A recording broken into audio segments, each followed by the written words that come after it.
What's going on, everybody? Welcome back to We The Champz. We The Champz. Yes, sir. You know, the greatest sports show on the field, the turf, the mat, and the swimming pool, whatever you want to call it. I'm your host, Jaylen, and we got a very special guest. Hopefully, he's a part of the programming now for the near future. We got Uncle D, a.k.a. Darnell, my man. What's up? What's up, nephew? What up, We The Champz, man? What up, y'all? Yeah, we in here, guys. So we're doing a special episode because, you know, we like to talk about sports, NFL, NBA, MLB, or whatever. But this is our heart right here. And we just hope our heart can keep pounding real good. This episode is going to be for the Panthers, the Carolina Panthers, man. We got some new stuff going on this year, and we're trying to spin all about it, all right? So we're about to get into the mix. But before that, everybody do me a quick favor. Hit that like, hit that subscribe, follow us on social media at _We The Champz. And that's We The Champz with the Z. And let's get into it. What's up, man? What's up, nephew? Chilling. I like the hat. It's frosty. Yeah, we got to represent, you know, silver days ahead of us. Carolina Panthers back. All right. So you're from North Carolina, right? Yes, sir. So, of course, most Panthers fans are going to be Charlotte-based. But I know growing up, the Panthers didn't exist. So I always like to ask, you know, folks, who did they like before the Panthers, and how did you end up being a Carolina Panthers fan? I asked my dad the same thing. All right. So I'm never, ever happy about saying this. I liked the Dallas Cowboys. And that's the answer I hear from most folks, bro. It's like a percentage of that fan base is just like, damn, bro, I want to like another team. They're dead to me now, though. But that was the glory days growing up here, you know, Emmitt Smith, Troy Aikman, before we had a team. So, but I was definitely not a Dallas Cowboys fan. Okay, so were you living in the Charlotte area before, like the Charlotte metro area before the team came, or did you? Yeah, I was here before. I was here before, so I've been here since day one. Kevin Green, all the homeboys here. Frank Reich, quarterback. I remember all those back in the day. So right. So yeah. Okay, nice. So hey, you actually hit it on the first nail on the head with what we're going with, and that's Frank Reich. I know we got a new quarterback, but the most important thing other than the quarterback is the head coach, Frank Reich. What you got for me on Frank Reich? Like, I feel like his coach tenure, he actually did pretty good, and we know him. Oh, bad absolutely. Luck, bad luck, bad quarterbacks. Quarterback play was everything. First off, let me say I'm sorry about Steve Wilkes. He was a good coach. Good coordinator. He didn't get opportunity here, but he'll do great things in San Francisco. So, but Frank Reich is definitely a step up from Matt Rule. We don't talk about Matt Rule much around here. These parts, you know how I feel about that dude. So, guys, he was year one. I never had a good feeling about. He was disgusting. Is it the way his face looked, how his hair was, like that little windbreaker with the no sleeves that he wore? He was out of his league from day one. And his decisions. Honestly, he might have been a decent coach, but having him in charge of player personnel was a horrible decision. You are not a college coach. You can't treat grown men the same way you're going to treat somebody that's 18, 19 years old. So you feel he could have had more, because he was known for being an offensive guy, right? So you feel like he would have had more success if he would have just stepped up and been just the offensive coordinator, and then, learned under some guys, or just learn the NFL game more so to say than it's like what Tepper just, hey, here's $40 million. But you gotta have $40 million. You gotta be humble to do that. So he's a smart dude. Not taking that away. He's a smart dude, but he was never humble enough to learn from the NFL. He never brought in, like, think about his first year. He never brought in any vets to help him out, like veteran coaches. He brought in yes men, a whole bunch of cats he knew from college. Like, that's not the way NFL works. So that's crazy. Like, see, guys, that's why I brought him on here, man, because that is something I wouldn't have thought of until like years down the road. I didn't even think about that. I mean, I knew it was like, he came in here, wanted to do his thing, but I didn't factor in the fact that he just brought in all his guys from college and his homies, and he didn't bring in any true NFL coaching veterans. Now, I remember, so one thing that also that's helped Bill Belichick in his journey of being such a great, successful Hall of Fame coach is he likes assistant coaches and coordinators that have been prior head coaches. So if you look at the difference between Matt Rule and Frank Reich has Dom Capers as an advisory role, who has been, I'm just saying, look at the difference. He's not even his coordinator. He's an advisor, but who has 40 years of experience in the NFL, like seen everything. Even if you look at people that he has in advisory roles, they have more experience than Matt Rule's offensive and defensive coordinators. That's insane. So already off the beginning, Frank Reich has built like a real team of coaches. So at least that's step one. And he bought in. I know he bought in Jim Caldwell to be the offensive coordinator this year. Yes. Okay. Who's already a great coach. So right. He shouldn't have lost his job in the beginning. So just saying. Because he lost his job. Well, he was coaching the Lions. That was his last head coaching tenure. Yeah, and they won 11 games that year, like 10 games or something. They won a crazy amount of games his last year coaching. But they still fired him. So we ain't gonna get into that. So the Lions, Lions haven't been too great this last 20 years. And also, now who's the Panthers defensive coordinator? I always look it up and I always forget the guy's name. Hold on. Let me see. Oh, Avero from the Broncos. Yes. So everybody knows the last 15 years the Broncos have had a top 10 defense, even if they're top tier. Yeah, I know. Killer defense. Trash. Their offense might have been trash, but their defense has always been on point. So and I feel like that's always been since I've been watching football and been a Panthers fan, I feel like the defensive side of the ball has always been more so the staple of the franchise. That's always been such identity. Hence the name Keep Pounding, just hardcore defense and running the ball, Yeah, 100%. There really hasn't been a time when their defense hasn't at least been decent. From Coach Fox to Capers, everybody kind of held their hat on defense. You think about all the great defensive players Carolina's had, from Julius Peppers to, rest in peace, Sam Mills. Right. They've had so many great defensive players for years. And so at least Frank Reich realizes that and has gotten back to basics. That's something that your boy couldn't even handle. He didn't even think about it, even though he had Steve Wilkes that was even in an advisory. What was he coaching? He was coaching what? Last year? Yeah. He's the DC. Before he was DC, he wasn't the DC beginner. No, I don't think so. Yeah, they had him in another position before he moved up to a DC. Was he like a senior advisor? Yeah. Okay. Linebackers or something, but he definitely was not in the right position. So Frank Reich has done like a great job of getting people into a good position. And then they like to call him. Now, one thing, Matt Rule, the one thing I ease up on him. Well, can we really? Because like you say, he didn't stay with Bridgewater. Just the fact of us never having a franchise quarterback during his years in Carolina. That was tough. And with Frank Reich, he's known for whispering two quarterbacks. I mean, if you look at his time in Philadelphia and Carson Wentz, he brought basically Carson Wentz was playing at an MVP level. We haven't seen the same Wentz since then. Right. And then Nick Foles going in there and just, taking the baton and getting them to the Super Bowl championship.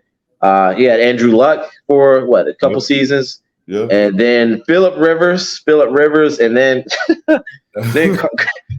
Jacoby Brissett, and I'm laughing because I'm about to say Carson Wentz again. Yeah, that was starting to be like the end of his job, bringing those guys back. At least he was loyal. He was too loyal to a lot of those quarterbacks towards the end of his tenure in Indianapolis. But that doesn't take away the things that he did for those guys, at least getting them set up and having them look like NFL quarterbacks. So it'll be good to see what he does with Bryce. I know you are big on Bryce. We were talking about Bryce, all last season. Yes, let's roll into the Bryce talk now. We might as well roll into Bryce, which I will say, I will stand behind Bryce. He was not my number one pick. No. Oh, that's right. I remember you like that was my guy. you had a lot of jokes. You had some jokes. I remember that. We did, man. But there's only on his size. It was only on his side. Like, don't get me wrong. He's a great, skilled young man. He's a good dude too, stand-up guy. That's honestly what Charlotte needs in the area. A stand-up dude represent your organization, Yeah. We don't always get that here. So everybody knows what I'm talking about in Charlotte. But we ain't trying to have no Kerry Collins going on in here. So shout out to Bryce Young. I wish you the best. Shout out to CJ Stroud too, because both those guys are good friends. It was always good competition. Right. So, game recognized game, and I wish them both great success. Hopefully Bryce will have more success than CJ. So yeah. So our top thing with Bryce, I've seen it all. The off-balance throws, just the plays out of the pocket, making things happen with his legs, just keeping his eyes, just keeping his eyes downfield, making defenders miss.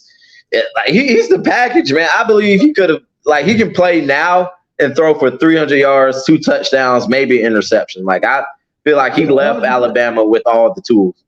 I am not saying anything negative about his skills or his intelligence. By far the smartest quarterback that was in the draft. Maybe the smartest quarterback that was in the draft in the last 5-10 years. Seriously, smartest dude, physically gifted, except for one thing, size.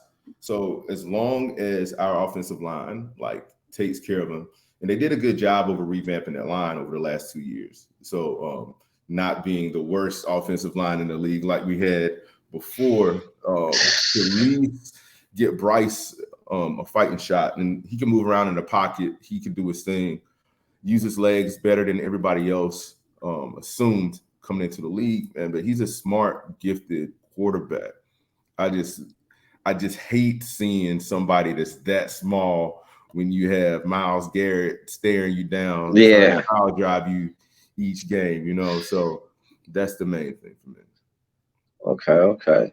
But yeah, it's it's fair to say he's already an upgrade from what we've seen. Well, like you said, Bridgewater actually played pretty good. There were some margins in games I don't feel like he got over, but we can't put that all on Bridgewater's. That season that we lost 8 one-score games. We had them in position to win a game, right? Right. We had them in that position. So that kind of falls on what? Coaching. That falls on coaching, So and then we had Darnold.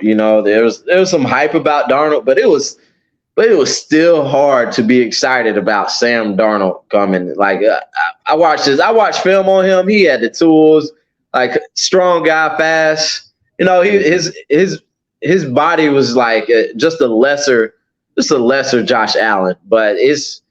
Well, whatever it is they have to do in the quarterback room, it's just Sam Darnold just didn't figure that out. So if you look at it like this, let's see what happens with Shanahan having him this year. And Darnold has talent. Think about how well he played when Carolina was on that winning streak and everybody they lost.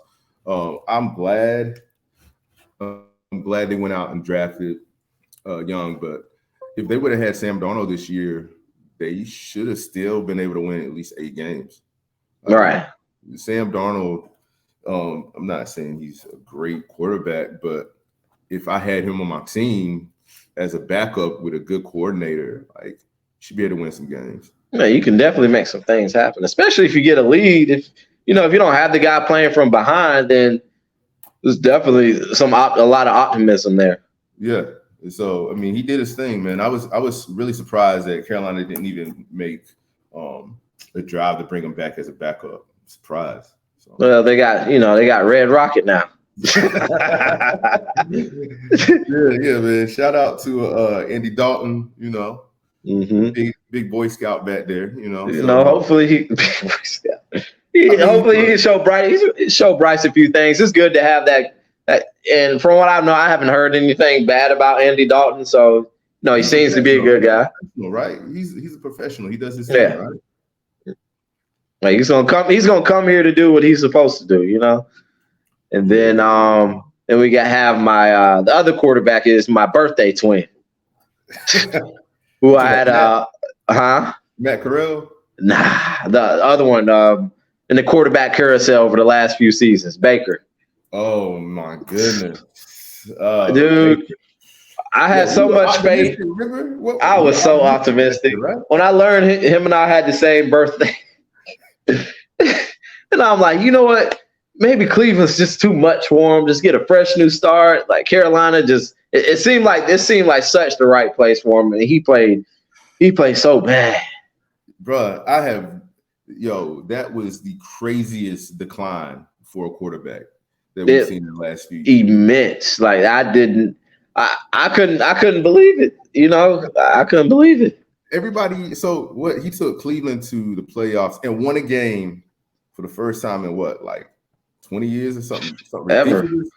And then they almost beat Kansas City at Arrowhead that year in the playoffs. That's right, because didn't Mahomes get injured and they had to bring in Matt Moore in that game? Yeah. And they almost won. And so he was a quarter away from going to the AFC Championship game. He would have came back, but Deshaun Watson took all the money, and they're like, "Yeah, Baker, you got to get out of here." Yeah, I mean that's a kind of a no-brainer. Mm-hmm. Baker ain't been the same since, but he looked like trash in the Panthers uniform. It was so bad. I mean, balls in the dirt. I couldn't believe what I was seeing. The decline was real. Yeah. So since he's moving down to our NFC South rival, Tampa Bay, he's struggling down there too. They said he's struggling. So who's he? He's fighting the one guy for the starting position, right? Yeah. The dude from Florida. So Trask. Yeah. Kyle Trask. So we'll see. Right now, it's not looking so good for Baker again. I see them going on a bargain sale, man, because much like the LA Rams, I feel like they're in the same position too.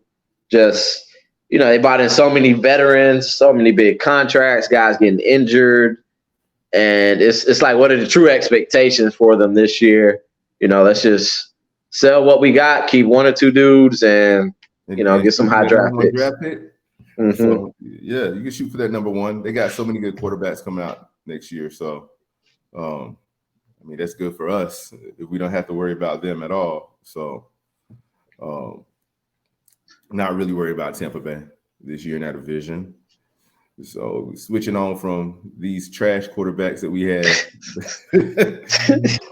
No disrespect to Baker and Sam, but they played like trash last year. Yeah, man, it was so disappointing. Now this year, I mean, one thing the NFL is really good at is giving every fan base hope going into the season. And I feel like with the Panthers, man, they've been doing a really good job of giving us hope every year. But this year is different. It's different because the quarterback position has a really good chance to be a long-term or, a long enough term franchise quarterback position right now. So what do you think the ceiling is on Young? On Young? Yeah, what do you think the ceiling is?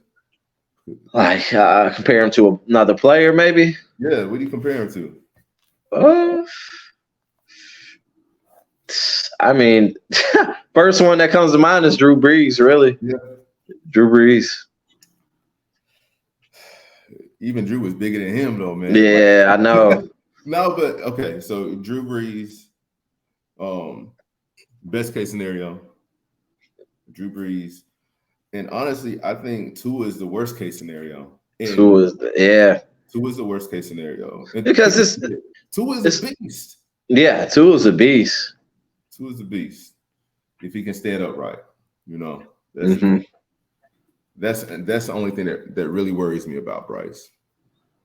And it's so crazy. It's almost like you hear other fans talking, people around the organization talking. We just have so much confidence in this guy. Yeah. And it just, like I said, it just hadn't been like that in a long time. Even when Cam came and played, it was like, we know his rookie season, his first game was like, oh, man, we know he's a beast in college, but the throwing mechanics, this and that. And then Cam just wowed us with the first game and had he had a successful career. It's over now, but he had a successful career. But there were still a lot of question marks, like strictly around a quarterback's play. But with Bryce is, we're not questioning his play. The only thing, like you said, numerous times, is the health. So it's crazy, right? So when you look at Cam and Bryce Young, they are opposites. They're opposites. Cam physically a freak of nature, like one of the most gifted NFL quarterbacks to ever play the game physically. And then you look at Bryce, who doesn't have the same physical tools as Cam, who could probably go down as one of the smartest dudes to ever play the game. Just a magician, man. Just a magician. So it's interesting. So it's interesting to see what this organization can do with somebody that's the exact opposite of the guy who is considered at least the top 2-3 players ever in franchise history. So you have Cam, who's a freak of nature, who took him to a quarterback or took him to a Super Bowl and won an MVP. And now you have Bryce, who could, honestly, his goal should be to supplant Cam as the best quarterback they've ever had in history of this team. Both number 1 picks, both Heisman quarterback winners. Yeah. So the parallels are crazy, but still the opposite at the same time. So it'll be interesting to see what they can do with this guy. So interesting thing about Bryce Young, real quick. He's the greatest quarterback ever in the history of Alabama. Would you agree? Oh, 100%. And yet he didn't win the championship at Alabama. That's crazy. Yeah. It's because Georgia was on the come up. How about them dogs, though? They're coming back. Hey, shameless plug for your team. All right. So we got into the quarterbacks. Let's talk about the team built around him. Now, some guys returning: Terrence Marshall Jr., yes. Shi Smith, and I can never pronounce this guy's name. Shenault Jr.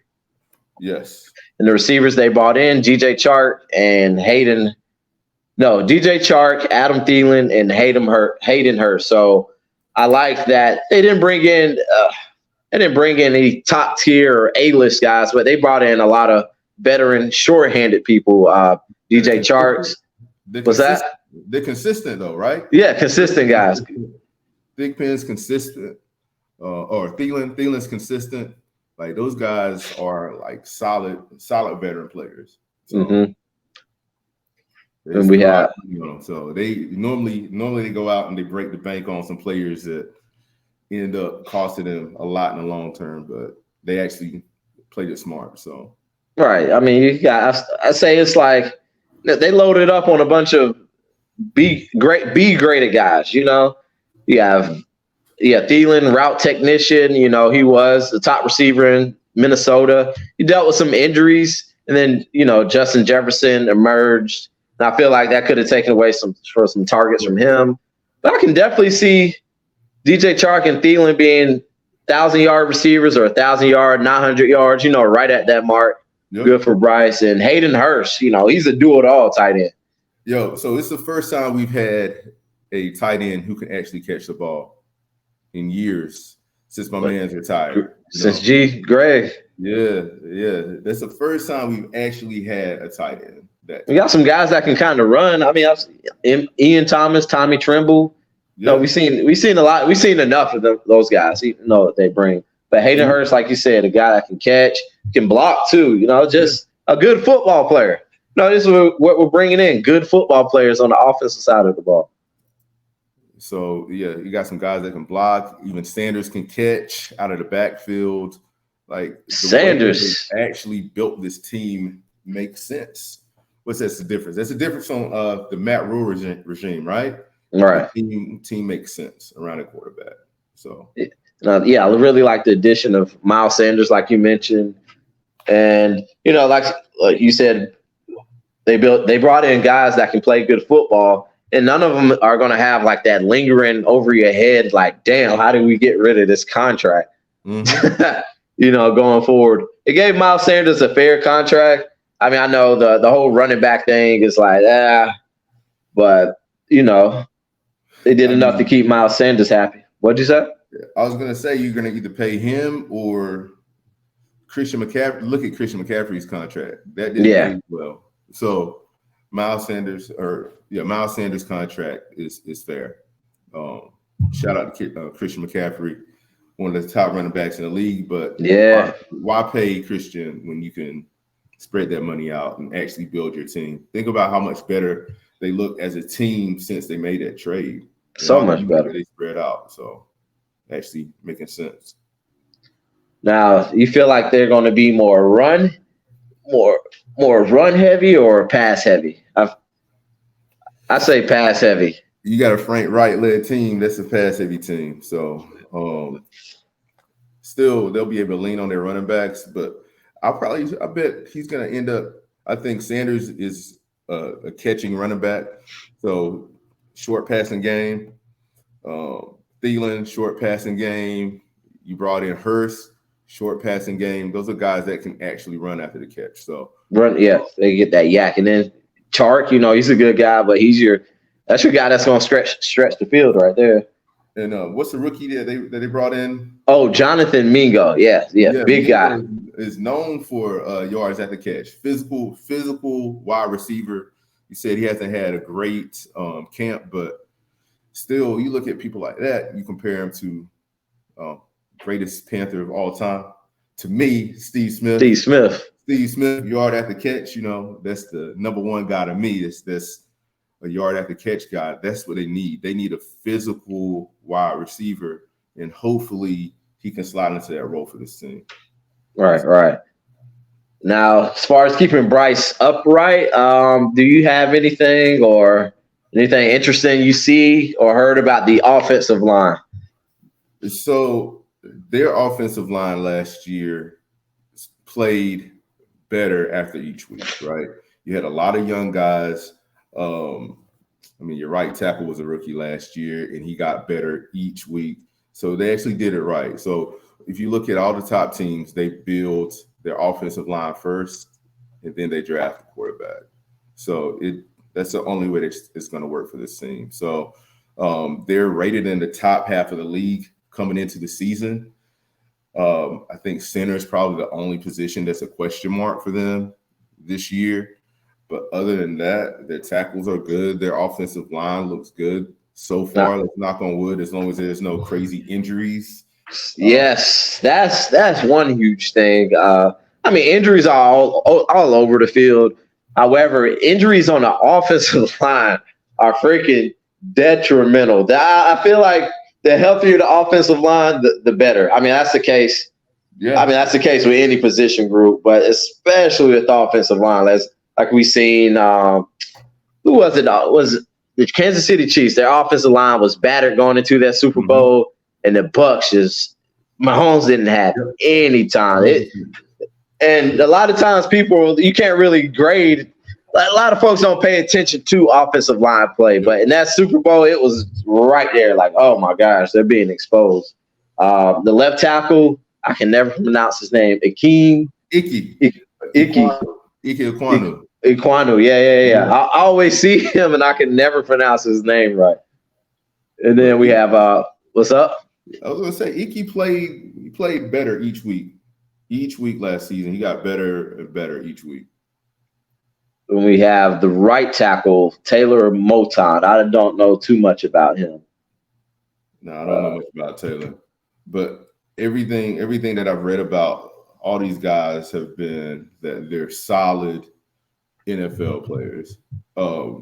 Everybody could actually start on another team.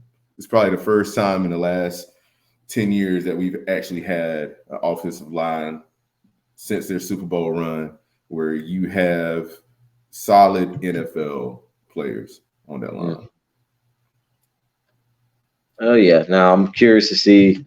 Now, I really want to drop into the training camp practices to see how this Panthers O-line does against this Jets pass rush. Yeah, that Jets pass rush is nasty. So, I mean, and that's good that they're actually practicing against such a solid pass rushing team this year. So, if they can hold up against them, they'll definitely be ready for this season. Definitely. Then we get to see matchups like Chark and Thielen against Sauce. And I always forget the other guys, the other corners' names, DJ Reed or crap. I always forget their other cornerback's name. But yeah, I'm very, very excited to see that going on this week. Yeah, all right. You already have one of the top cornerbacks on your team, like Sauce and overshadowing the other guy, but they're both solid. Man, Jets defense is nice. So that's definitely a good matchup for them. Oh, yes. Well, too nice. No, I'm joking. All right, so let's move to this defensive side of the ball. So forever, the Panthers have ran the 4-3 defense, 4 down linemen, 3 linebackers. Now we're switching over with the new defensive coordinator and running the 3-4 base defense. Yes. So that's going to have the nose tackle in the middle, defensive ends on the outside, 4 linebackers, 2 inside, and 2 outside linebackers. What are some names here that you're expecting to do some big things, or who you're expecting just to, make a step up for this season? Man, as long as their corners can stay healthy, that they'll be solid. Their corners have been like their weakness over the last few years. Their secondary has been weak, really due to injuries. Like, what's your boy from South Carolina? JC, man. JC, who top one of the top rated corners in coverage, man. But that foot, right? Like somebody just hit him in the foot with a sledgehammer or something. And so if you look at it, he's just as talented as Sauce to me. Yeah, absolutely. As Sauce. But can his body hold up? That's the only thing. So, and he had a lingering issue in camp, and Dante Jackson has some stuff going on, but the trajectory of how it's looking like both the guys are going to be fresh and good to go for our season opener. Fingers crossed. So Frankie Lulu was probably their best player last year on defense. Oh, Lulu? You mean Shaq? You think Shaq was better than Frankie? Hold on. I thought Frankie just got there. Frankie Lulu was on the team last year, right? I don't think so. Or am I tripping? I think you're tripping, bro. Yeah, I am. I have to be. Okay. Yeah, all right. Frankie was probably their most consistent player on defense last year. Okay. You're right. Frankie was consistent. No, he just getting his citizenship. Okay. Congrats, Frankie.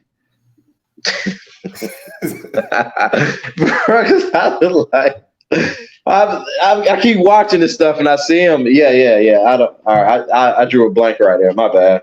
But go ahead. So Frankie, I'm looking for Derrick Brown to have a big year. Derrick Brown, yes. Derrick Brown had a great season last year. He didn't have the numbers as far as sacks or anything, but people sleep on the reason why everybody can get to the quarterback is really because of all the movement that Derrick Brown got last year. So I'm looking for Derrick Brown to have a huge year this year and to really help propel Brian Burns. Hopefully, Brian Burns will have like killer instinct. He got a lot of sacks last year, but they weren't really meaningful sacks. You know, they weren't. He had like 12 or 13 or 12 and a half. Yeah, I think he had like 13 sacks last year. 13 sacks, but a lot of that was attributed to the movement that Derrick Brown was getting. So them switching defense this year, that means Derrick Brown should be eating up all that space. They haven't had anybody wrecking like that since Star to Lulale back in the day that was getting all that movement. So hopefully Derrick Brown will keep that movement going into this season. So I know how you feel about those Auburn dudes, but Derrick Brown they're cool this year. Yeah, Nick Fairley. Was it Farley? I remember he got drafted with Cam Newton. He was a beast too. Now Brian Burns is awaiting a big contract, but he's showing up to camp and playing with his team. He's gonna get paid. He's gonna get paid. That's the one thing that Carolina does. They pay their players.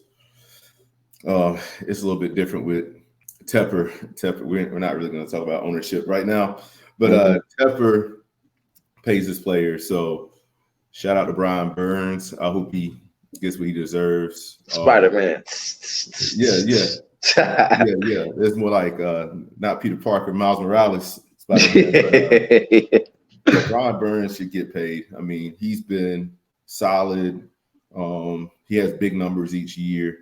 So I just hope it's more impactful. Like a lot of times, you know, you get those quarterback sacks and it's like I was telling the game, you know. I was talking this to Jay. I said sacks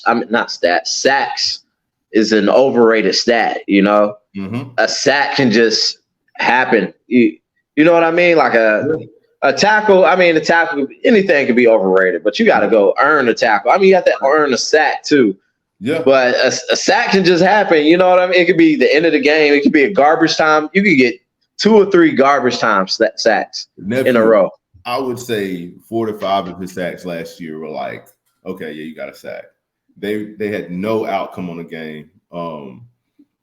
I will say after Steve Wilkes took over that team, it really ignited a fire under him, and he played a lot better in the second half of the season. But first half of the season, he was getting those sacks and he was putting up numbers that they had no effect on the game. So this year, like, I know everybody's saying the same thing. So hopefully he hears that talk in his ear, and he earns that money, that big time money that he's going to get. So, I mean, they got to pay him. If Carolina doesn't pay him, somebody's going to pay him.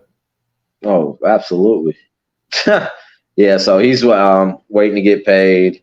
And they say Boza's waiting for Burns to sign first. So Boza, his contract money is going to go off of Burns. Of course, he's going to get paid more, though. Yeah, you got to pay Nick Bosa. I mean, defensive player of the year last year, wreaking havoc, a number 1 defense in the NFL. So Bosa's going to get paid. Burns will get paid. These guys are making big time money. Everybody except the running backs in the league right now are getting paid. So it's kind of sad, but it is what it is. You can't pay your backs that much money and expect to win. So it's kind of sad to decline on running backs. So what I keep hearing, or what I've heard before, is that, and it makes sense. So as far as the talent and how good your running back is, the more help your quarterback needs, the more talent you need at your running back position. And it just so happens the best quarterbacks are the ones winning and in the Super Bowl. I mean, that can all depend on the team's success and how well the team plays around. But when's the last superstar back you remember seeing win the Super Bowl or in the Super Bowl game? Or let's say in the Super Bowl. Let's see, superstar Terrell Davis. Terrell Davis. Broncos? Yeah. That's how long it's been. Because I mean, all right. So who's the best running back in the NFL right now? The best in the running back? I mean, Saquon? Nah, not Saquon. That's like my favorite running back, Saquon. But I'm gonna say Jacobs. Okay, Brandon Jacobs. Oh, Josh Jacobs. Josh Jacobs. You think Josh Jacobs is better than Saquon? Yes. I don't know, man. That's tough. Either way, like, how their team success. I mean, they mask a lot of issues with their quarterbacks. And it takes a lot of pressure off the quarterbacks, you know? I mean, that's the only reason why New York won so many games last year. I mean, it shows that the Raiders aren't going to win anything until they get a quarterback. So, yeah, you can pay your running back a decent amount of money, and it's gonna mask some stuff if you have lackluster quarterback play, but you're not going to win anything. Or if it's just so over the top, you can just do stuff. I mean, you look at the Titans; they were weren't they the 1 seed with Derrick Henry back there one time? Yeah, they were. Yeah, but Ryan Tannehill is still better than. I'm not saying Ryan. Hold on, I'm not saying Ryan Tannehill is a great quarterback, but he is still better than Danny Dimes. Or I think they're pretty comparable. Bro, they right there, but I think they're pretty comparable, bro. They're pretty comparable. I think Daniel Jones is a little better than how much we give him credit for. Especially this past season. Now, though a lot of people give it to Brian Daboll, but you still got to execute, not turn the ball over. Like I play freaking Madden, bro. Not turning the ball over is such a skill and a discipline, maybe more discipline than a skill, but that is hard. That is hard. Danny Dimes balled out last season. Danny Dimes balled out last season, but also Ryan Tannehill balled out the year that they were number 1 seed. Mm-hmm. Oh, he did. He definitely did. Balled out. But would you rather have Danny Dimes on your team if you didn't have Saquon Barkley? Like, so what would Danny Dimes look like without Saquon? I'm just saying. That's a fair argument. But like a backup. Danny Dimes without Saquon. And that team had no receivers, really. So you had Saquon catching. You had Saquon running. Danny Dimes didn't turn the ball over, but who's he throwing the ball to? Saquon. And that defense. I still feel like that defense is so underrated. Yeah, that defense is nasty. But, I mean, I'm not paying my running backs that much money if I had to spread it out to win a championship, which sucks. I'm not saying those guys don't deserve it, but if you're trying to win, the ultimate goal is to win a Super Bowl, or they have to figure out a way to change the cap or something to allocate more money for the running backs. I mean, it's not like the owners. I mean, the owners are making billions of dollars off these teams. I mean, look at what Snyder just made when he sold the Washington. Yeah, he sold it for like $6 billion, right? Yeah, he sold it for $6 billion. So even Michael Jordan got like what $3.5 billion off the Hornets. So I mean, these guys are making money off these teams. So you can afford to pay these running backs some more money. So. Absolutely, or some kind of clause, because if they get a certain number of touches, like I mean. I know a guy's young and say it's not even his contract year yet, but if you're running a guy 300 plus times in the season, you're running him out of the league, though. You're running him out in the league. Those guys are fast over the age of 30, but they also have the best numbers too. So exactly. All right. So we're on the Panthers secondary. Dante Jackson. Hopefully he can stay healthy. He's a little speedster out there. A guy who's been with us. He's been with the Panthers for about 6 years now. Yeah. A little minute. And we actually have some good depth at safety. We picked up Von Bell from the Bengals. We have Xavier Woods and Jeremy Chin. Jeremy Chin hopefully has a bounce back year. He didn't play that good last 2 years, but Jeremy Chin, everybody has him rated really high. People outside of Charlotte love Jeremy Chin. They love him. I don't know. It might be the name or hey, I saw him one time at the club, bro. It was like this was last year. Yeah. This new club uptown opened called The Hive, and I'm just, we're in the line waiting, to get checked in, and I see a guy over here on the side trying to get in. I guess he had the VIP section or something. I'm like, where? Same thing with DJ Chark. I'm like, bro, who is this? I'm like, who the hell is this guy? How do I know him? Then it pops. It's Jeremy Chin. So. Big dude, tall guy, actually. and he's the third safety, well, the second free safety right now behind Xavier Woods, and the second right cornerback behind J.C. Horn. So we'll definitely see Jeremy Chin in the slot a lot in nickelback situations. Talented player, man. So hopefully he has a bounce back year. He has his first 2 years in the league. Everybody was looking at him as a top 10 player at his position, top 5 players at his position. So maybe good coaching that they have now will help be able to get everything out of him again. Mm-hmm. Same thing, man.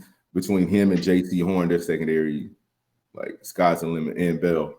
I don't really rock with C.J. Henderson over the last few seasons. Man, C.J. is another talented dude. He was a top 15 pick when he came over. They made that trade for C.J. Henderson. He should have been a lot better. Hopefully, better coaching. He can have a bounce back season. So, on paper, their secondary is top notch. Their defense all around is top notch. So good things. So on paper, and I think we already discussed this, where would you rank the defense and where would you rank the offense in the league? If it's top 10 or something, or a bottom 20 or a bottom 5, or top 5, where the defense and the offense, where would you rank each of them? Or what tier would you put? Yeah, what group would you put them in? So we were talking how each season the NFL gives all these teams hope.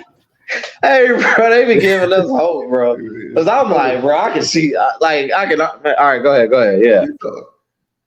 Their offense, on paper, if we don't have to have Andy Dalton out there throwing, looks like a top 10 offense. Okay. With all the offensive minds that they have in that room, all the talent that they have on that side of the ball, top 10. Defense, and I hate to say it, they look like a top 10 defense too, nephew. You think so? Okay. I mean, they think about how well they played last season after game 6 with Steve Wilkes. And then you upgrade a couple positions. Yeah, I remember because it was the offense was doing so bad that we were losing games. We lost to the Ravens 13-10. Now the Ravens had a killer D. The Ravens did have a killer defense when Roquan Smith went over there. That defense was solid last season. If they could have gotten off the field last season, they couldn't get off the field, but they were still solid. That's big, and a lot of folks they look past the success of the defense. Now, I remember, even I know I keep bringing up the Super Bowl team. A lot of that offensive success was good field position and turnovers. Right. So I'm gonna have to say I agree with you in the top defense, but I feel like our offense will be balanced. But I see our offense being in the top 15-ish. Okay. Category. Yeah, that's fair enough. But if for them is not taking shots down the field when they need to. Mm-hmm. The short pass game until you have a quarterback, Bryce, who's known for taking those big shots when he needs to. That's something that the offense hasn't had since Cam was balling out.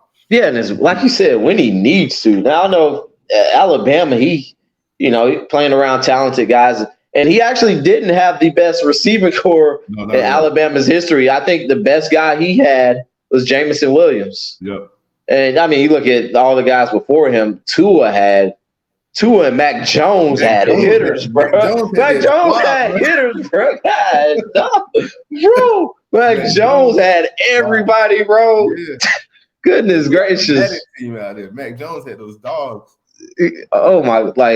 He had Smith, Devonta Smith, Waddle. He had the whole Philadelphia Eagles wide receiving core in college. So, gosh. So if giving Bryce Young solid receivers, let's see what he can do this year, and hopefully, one of those young guys can develop. Thielen being there to be the vet in the room, maybe he can help some of these younger guys develop into like some legit number one options on this team. So we can see, man, like Panthers fans have hope. We got hope. So those offensive minds really working with those younger guys to make sure that Bryce is in that position to win some games and hopefully not overdo it, because their running backs are still solid. So it's not all on his arm. Their running game should be solid. But I would still say, man, with that offensive line, decent receivers, a good catching tight end that they haven't had in years, that's like it's a top 10. I'm not saying a top 5, but a top 10 offense, and playing in the NFC South. Yes. You got 8 games against some trash competition. I'm just saying. I mean, Atlanta's defense is solid. New Orleans defense. I don't know about Atlanta's defense is being solid. New Orleans now, yes. New Orleans defense is solid. Tampa Bay's defense don't look that great anymore. And actually, New Orleans, I feel like that's the true sleeper team. Yeah, that people are overlooking in our division. New Orleans is the one team that I would say that Carolina is going to have to like really look out for. And I feel like that's because they're getting the least amount of buzz. You know, they got Derek Carr. You look at the Falcons, they drafted Bijan. Yep. You know, that brings some ears there. And, of course, we drafted Bryce Young with our our top pick. Yeah. Atlanta's defense is not looking that great. So, I mean, those are what, 6 games against some guys that Bryce should be able to eat up and put up some decent numbers against those guys, not even considering teams outside of their division. So, I mean, those numbers will help kind of pad those stats for them. So at least going into the season, you got some winnable games starting out. I mean, their schedule's still pretty tough, but within that division, Carolina should be able to win that division this year, even though, I mean, they almost won last year with a trash team. I know. Last year with a trash team. The division was trash. They almost won last year. So, I mean, it's not out of the realm of possibility for us to take over that number 1 spot again. Yes, sir. Oh, fun fact. You know this, the Panthers have never had back-to-back winning seasons. That's damn nonsense. But I mean, you look at the franchise. This franchise is not even 30 years old yet. So, you know, that's fair. The playoff year. So what happened?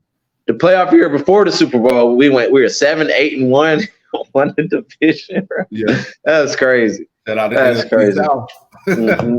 Damn, bro. And the NFC South is bad. They're but bad. They won a playoff game that year, though, right? They did.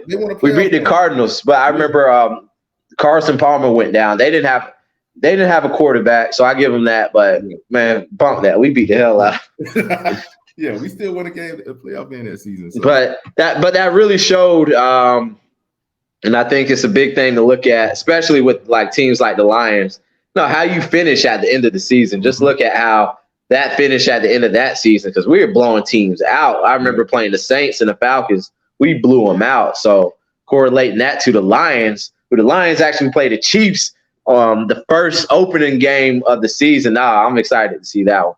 Yeah, man. Pat Mahomes is gonna whack some fools, bro. I'm sorry.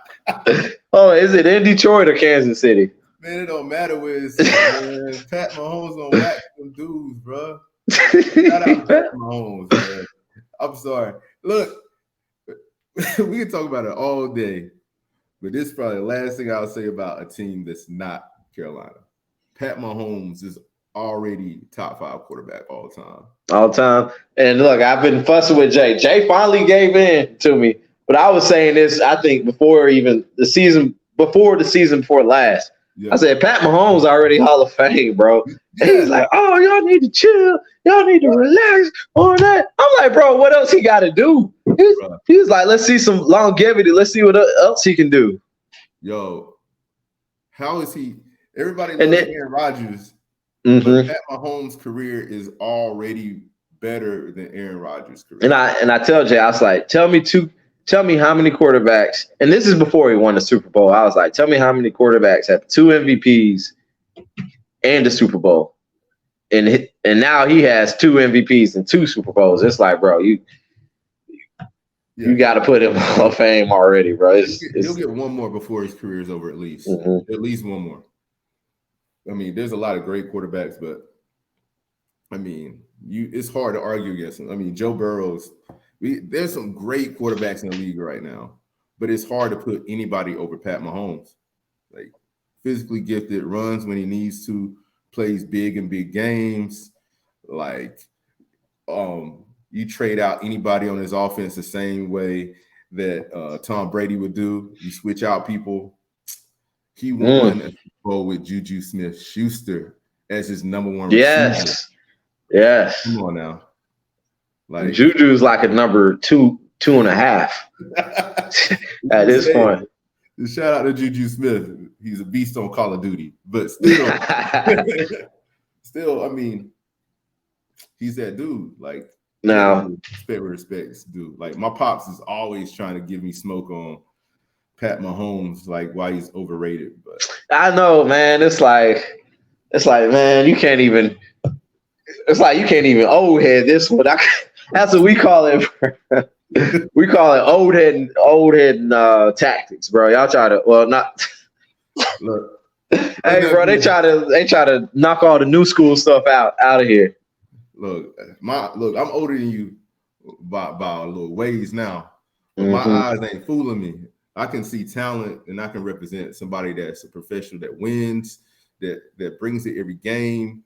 Like, he's the real deal. He's a real deal. All right. Now I have 2, well, technically 3 Hall of Fame questions for you. Okay. All right. I know the answer to this one. Is blank? Oh, I'm gonna say blank before I say his name. Is blank Hall of Fame? And if not, what should he have done? What would he had to have in his career to be Hall of Fame? You're saying Cam Newton. Yep. Is Cam Newton a Hall of Fame player? And if he isn't, what should he have done, or what accomplishment in his career would he have had to obtain to become a Hall of Fame quarterback? I think that Cam Newton is not a Hall of Fame. I think he is not. I think he's very close. I think his decline was so steep when it happened. It kind of knocked him out of that. Knocked out long. One thing it knocked out is with longevity.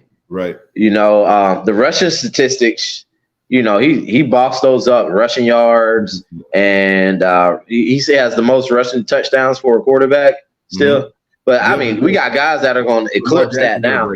Lamar.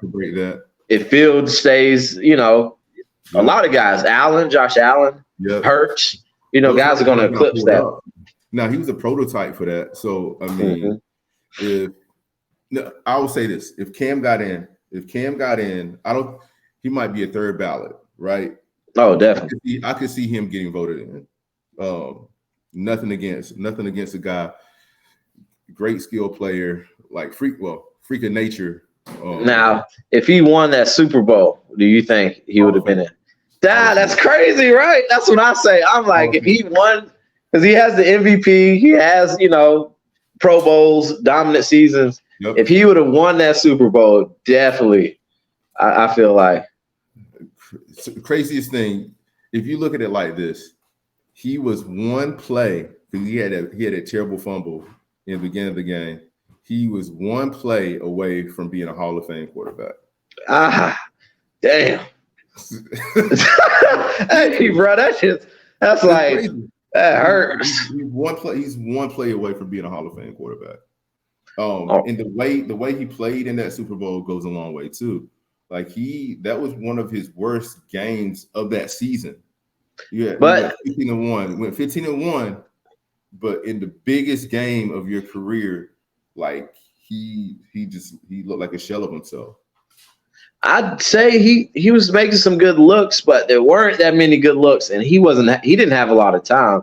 and Tolbert and Jonathan Stewart both fumbled in that game. Yeah, fumble losses.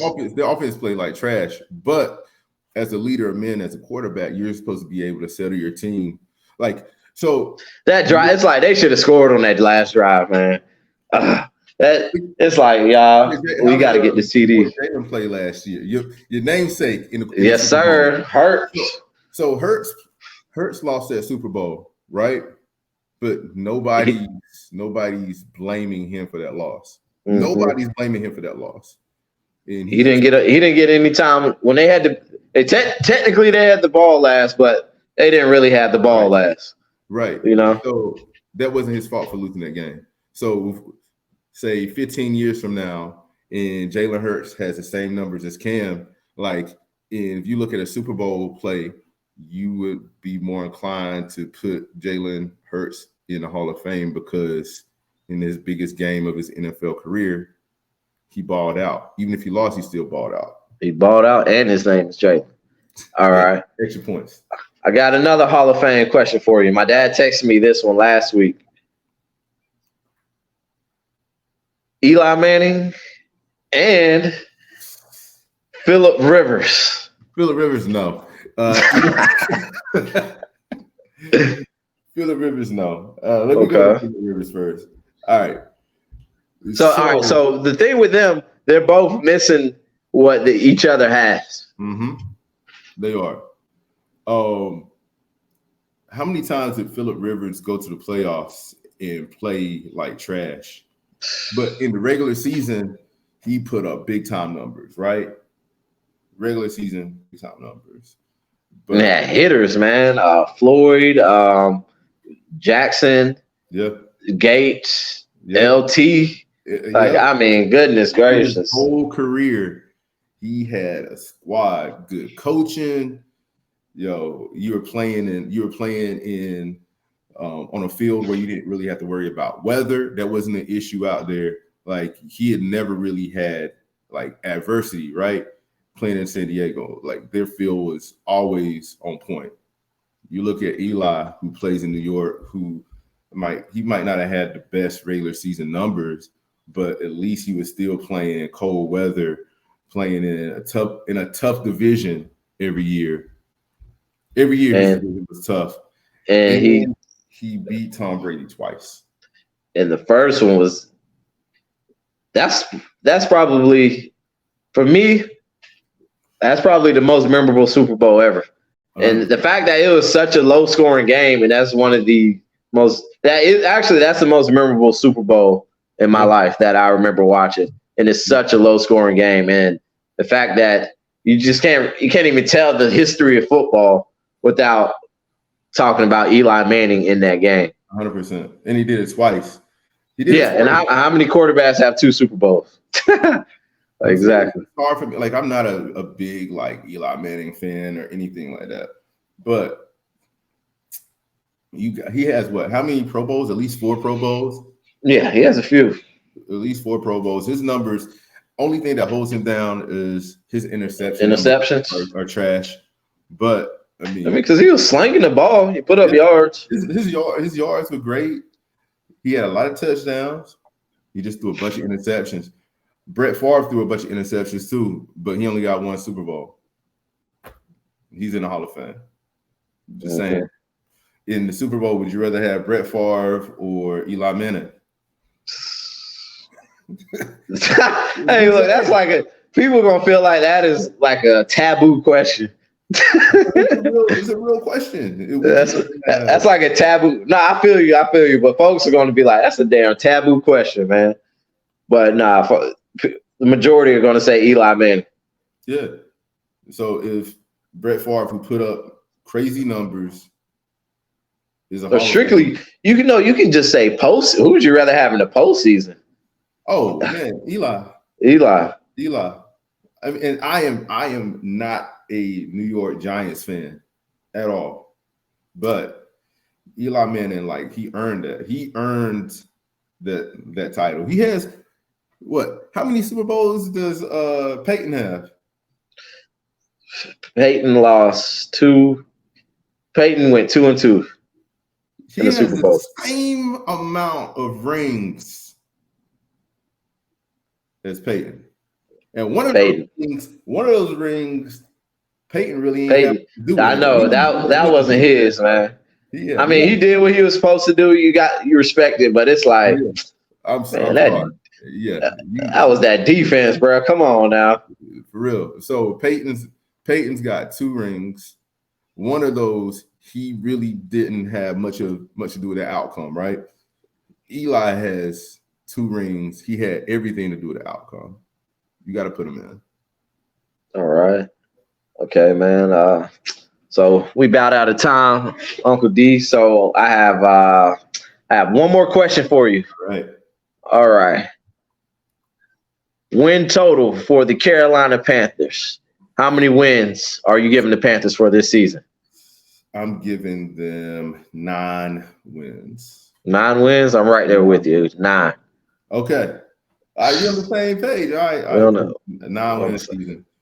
Do you consider that a successful year for Carolina? Oh, yes. Okay. It's pretty much a 9-win season in this division, says playoffs. That's true. I feel like whoever wins 9 games this season is in the playoffs. So that's pretty much, you just said playoffs. Honestly, Bryce Young stays upright. Carolina will run the South for the next few years. All right. Yes, and that's one more thing. We had the most optimism at quarterback for the next few seasons. And, typically the best quarterback wins the division. It's true. That's true. All right. Well, guys, that about wraps it up for We The Champz, man. Appreciate you tuning in. Hit that like, hit that subscribe. Share it with your aunties, your grandmas, your uncles, your granddaddies. And and your Uncle Darnell's in this thing. Stay on when I end it, Uncle D. But guys, this is We The Champz. We out. Oh, also we're gonna do a review of every NFL weekend and a preview. We're gonna have odds and wagers and whatnot. But definitely, guys, tune in for some more We The Champz. We out. We out.